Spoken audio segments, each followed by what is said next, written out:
Bonjour à tous, j'espère que tout le monde va bien. Moi, je suis très content de vous retrouver parce que cet Open d'Australie vraiment répond aux attentes. C'est incroyable. Est-ce que la Next Gen est déjà au pouvoir? C'est la question qu'on va se poser aujourd'hui. Énorme victoire de Tienne face à Medvedev. Sinner qui perd son premier set. Les Français au rendez-vous et Joao Fonseca pour son deuxième tour. Bref, pas mal de choses à dire. Alors bouge pas, ça commence tout de suite.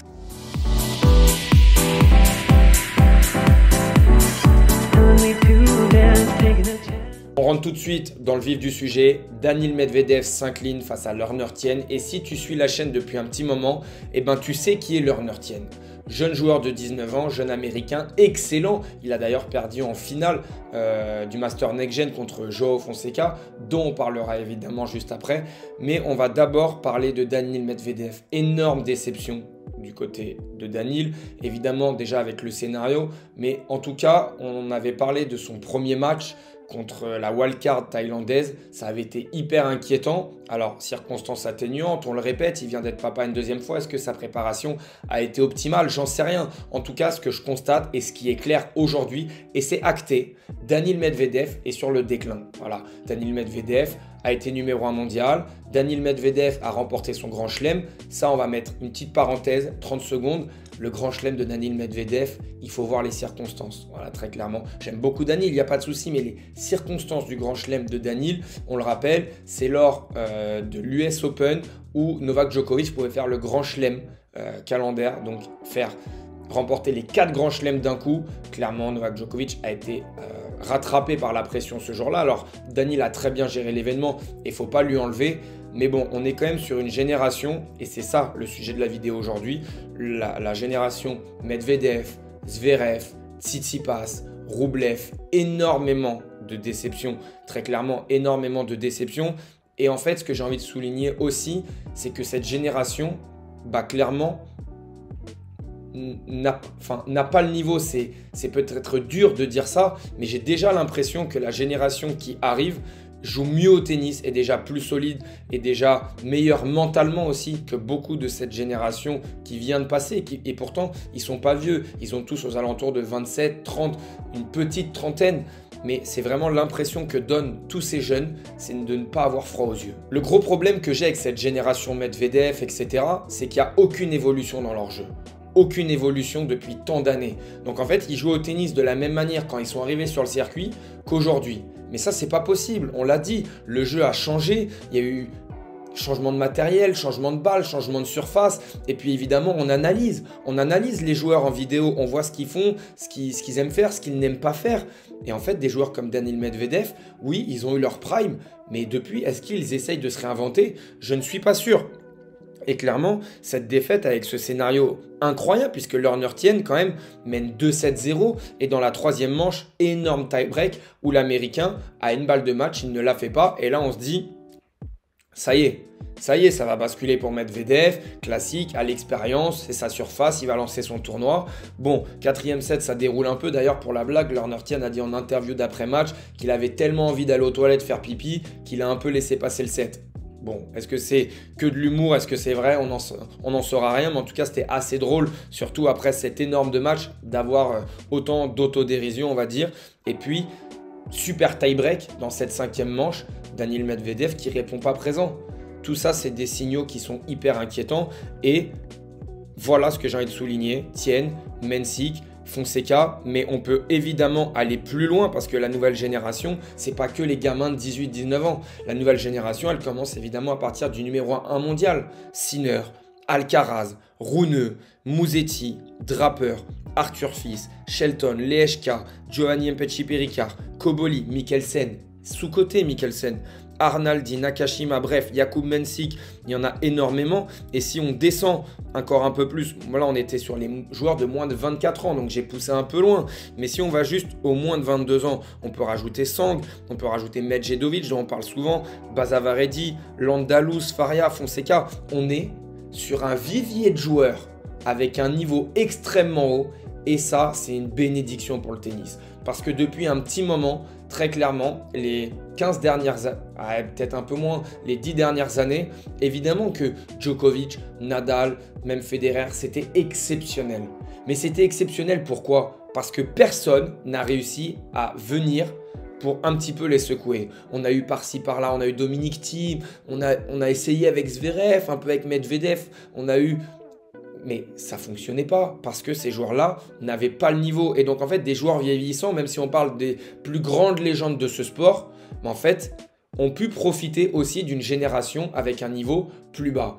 Et là, je le dis clairement, la génération qui est en train d'arriver et qui est déjà là pour certains, en fait, c'est une génération, j'ai pas envie de dire dorée, mais en tout cas, qui donne plaisir à voir jouer, avec des personnalités différentes, des styles de jeu différents. Et si on parle de Lerner Thiene, parce qu'il faut en parler, Lerner Thiene, c'est 19 ans, 1m80, 73 kg.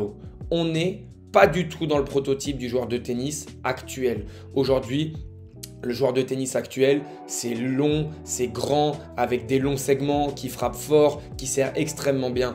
Lerner Thiene, c'est tout l'inverse. Une très bonne mobilité, un QI tennis exceptionnel, une patte gauche monstrueuse, des changements de rythme. En veux-tu, en voilà, il est capable, avec son revers, de trouver des zones exceptionnelles à plat. Avec son coup droit, il est capable de partir longue ligne, aussi bien longue ligne que croisée. Bref, en fait, on est sur un joueur qui a un sens tactique bien plus élevé que la moyenne, qui optimise ses qualités à lui, mais qu'on ne voit plus en fait, un petit peu, même s'il est légèrement plus grand quand même, un peu à l'image d'un Diego Schwartzman il y a un moment. Mais ce joueur est extrêmement intéressant et surtout le caractère à 19 ans de venir se payer Daniil Medvedev comme ça, en night, en match, au bout de presque 5 heures avec un super tie-break. Mais en fait, les jeunes aujourd'hui, ils n'ont pas froid aux yeux. Ils sont là, ils viennent, personne ne leur fait peur. Encore moins, malheureusement, c'est pas méchant, mais encore moins des joueurs de cette génération-là qui sont censés être des top 10, des top 5 depuis de nombreuses années. À l'époque, quand on jouait contre Nadal, Federer, Djokovic, il y avait évidemment cette aura où on se disait, bon, je vais jouer le joueur, mais je vais aussi jouer la légende du tennis. Cette génération-là, il n'y a pas d'aura. Donc il y a le joueur de tennis, mais il y a surtout ce qui reste du joueur de tennis. Aujourd'hui, Daniil Medvedev, il fait des diagonales. Voilà ce qu'il propose. Mais en fait, ça ne suffit plus. Et en face, on a un joueur qui est capable de créer du jeu, qui est capable de contrer, qui est capable de faire énormément de choses. Et c'est un bonheur. Bon, si on parle de nouvelle génération, on doit forcément parler de Joao Fonseca. Joao Fonseca, ce qui s'incline face à Lorenzo Sonego. Bravo à l'Italien qui a fait sa partie. C'était un match sympa. On a vu une baisse physique du Brésilien. On va en parler un petit peu juste après. Mais d'abord, comment Fonseca pouvait être autant favori ? Comment Joao Fonseca pouvait être à 1,20 contre 5 pour Sonego? C'est irréel. Irréel. On parle d'un joueur, c'est son premier grand chelem, c'est son deuxième tour, il vient de faire un exploit exceptionnel. On sait que le match d'après, c'est incroyable. Sonego, c'est pas le dernier venu, il est quand même top 55. C'est un joueur confirmé qui a fait des bons résultats dans sa carrière, il a de l'expérience, c'est toujours un poil à gratter. Et surtout, Joao Fonseca, physiquement, au bout d'un moment, c'est sûr que ça allait piocher. Comment on peut le mettre autant favori? Voilà, moi, c'était un petit peu le seul truc qui m'a dérangé clairement ce matin quand j'ai vu ça. J'ai fait wow, là, franchement, c'est bizarre et c'est pas normal. Une telle pression, une telle attente, c'est énorme à porter. Et il y a juste à voir le Instagram de Joao Fonseca. Joao Fonseca, si j'actualise, tiens, on va actualiser en direct. On était à 669 000, ça n'a pas monté, ça fait que monter. Ça monte tout le temps. C'est incroyable la hype qu'il y a autour de ce joueur. Mérité, évidemment. Il a pris presque 400 000 followers depuis le début du tournoi. C'est dire la merveille pour le tennis. Vraiment, je le disais dans l'autre vidéo, parfois on a besoin de joueurs références. Et c'est marrant de voir qu'il est sponsorisé par la marque de Roger Federer. Mine de rien, le Suisse, il ne se trompe pas. Si on parle du match, très rapidement, de Joao Fonseca, voilà, il a fait un bon premier set, derrière ça a pioché physiquement. Moi, j'ai adoré sa réaction dans la 4e manche pour être capable de revenir. Et puis derrière, forcément, ça devenait trop dur. Franchement, Sonego a fait sa partie, mais moi, j'ai adoré la capacité qu'il a eue, surtout avec l'attente, avec le public. Il n'y avait pas une place de libre, c'était assez incroyable, mais la capacité qu'il a eu à rebondir après avoir perdu le 2e et le 3e set, de repartir au combat, de se dire allez, on va chercher 4e set avec ce qui lui reste, parce qu'il ne faut pas oublier que c'était son 15e match, il me semble, en 3 semaines. Enfin, c'est monstrueux. Et surtout, ce qu'il a dû donné pour battre Roublev en termes d'émotion, émotionnellement, avec l'attente, quand on voit qu'il y a 400 000 followers, il faut imaginer ce qu'il y a à côté, avec les journalistes, les demandes, les sponsors, etc. Donc franchement, énorme perf, même déjà d'aller au 5e set, de ne pas perdre en 3 petits sets sur le match d'après, on sait que c'est une perf incroyable. Moi franchement, j'ai kiffé. Alors la question qu'on se posait au début, c'est est-ce que la next gen est déjà au pouvoir par rapport à la génération actuelle, etc.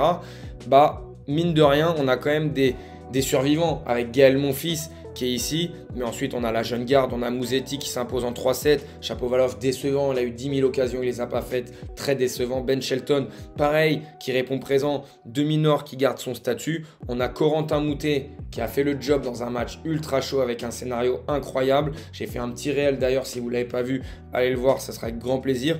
Et j'avais envie de parler très rapidement de Holger Rune, un petit mot sur Holger Rune, parce que mine de rien, très bonne attitude, il s'est accroché. Dans la première manche, il était mené d'un break, il arrive à s'en sortir 7-6. Bref, il s'en sort au 4e set avec un tie-break accroché.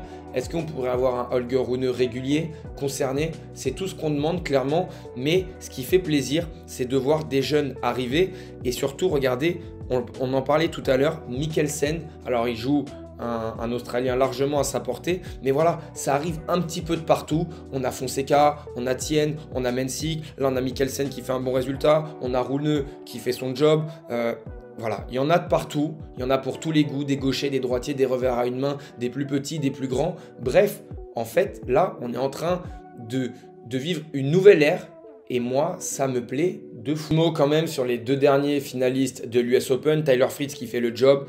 6-2, 6-1, 6-0, clinique, c'est beau. J'ai hâte de voir la suite, clairement, parce que Tyler Fritz, pour moi, va faire une saison 2025 assez compliquée. J'espère qu'il va me faire mentir. Et puis Sinner qui perd son premier set depuis un très long moment et qui derrière arrive à dérouler assez facilement contre un adversaire largement à sa portée. Mais c'est assez drôle de voir que sur ce début de tournoi, il est un petit peu chahuté. Déjà contre Jarry, les 2 premiers sets, c'était très compliqué. Là, il perd la première manche. Est-ce que psychologiquement, son histoire avec le tribunal, on sait que son histoire de dopage, etc., c'est ressorti. Il y a eu toute l'histoire aussi avec Kyrgios. Est-ce que ça peut avoir un impact? J'en sais rien. On va voir contre des adversaires un petit peu plus forts parce que là, Schulkate, c'est un joueur qui est aux alentours de la 170e place mondiale. Donc évidemment qu'après la perte de ce premier set, personne n'était inquiet quant à la victoire de Yannick Sinner. Mais quand même, c'est des petits signaux et moi, j'ai hâte de voir la suite. Bon, cette nuit, c'est un programme de rêve. On va pas se mentir, cette nuit, c'est un programme de rêve. J'en perds mes mots, c'est incroyable. On a déjà le Zverev Fernley sous-côté. Est-ce qu'il peut faire la surprise? Moi, j'y crois. Très clairement, on a Borges contre Carlos Alcaraz. Hâte de voir ce que va nous proposer l'Espagnol. Est-ce qu'il va réussir à confirmer son excellent match du 2e tour, même si c'était face à Nishioka, un adversaire là aussi largement à sa portée. Mensik, pareil, est-ce qu'il peut confirmer après sa victoire face à Casper Ruud? On a des Français, on a évidemment le Hugo Humbert, Arthur Fils, qu'on va tous suivre avec attention. Est-ce que Bonzi peut faire la surprise face à Lejka? Bref, programme de rêve. Et puis en night, le Djokovic Marac. Vous vous souvenez, dans mon tableau, j'en avais parlé. Je vois Marac battre Novak Djokovic, cette machine physique qu'est Marac. Je pense qu'il peut émousser le Serbe physiquement et lui imposer une bataille physique exceptionnelle. On peut avoir un match de fou en 4, en 5-7. Bref, on verra. Nous, on se dit à très vite. Comme d'habitude, lâche ton meilleur pouce, ça m'aide énormément. À bientôt.